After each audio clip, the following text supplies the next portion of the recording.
भटुरे बनवण्यासाठी एक बाउल मी इथे म्हणजेच 2 वाट्या मी मैदा घेतलेला आहे, 1 वाटी गव्हाचं पीठ घेतलेलं आहे, 1 वाटी मी घट्टसर दही घेतलेलं आहे, 1 पळी मी इथे तेल घेतलेलं आहे, इथे मी अर्धा चमचा मीठ घेतलेलं आहे, 1 चमचा साखर घेतलेली, अर्धा चमचा बेकिंग पावडर घेतलेली, पाव चमचा खायचा सोडा घेतलेला. हे सगळं आपल्याला पिठामध्ये एकत्र करून थोडं थोडं पाणी घालून आपल्याला सैलसर असं हे पीठ मळून घ्यायचं. पीठ मळून झालं की 10-15 मिनटं पीठ आपल्याला झाकून ठेवायचं.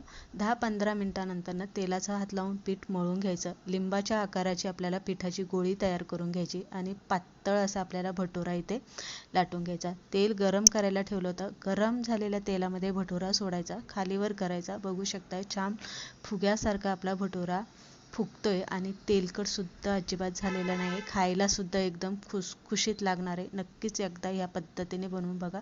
छान. तुम्हाला ही रेसिपी आवडली असेल तर लाईक शेअर नक्की करा.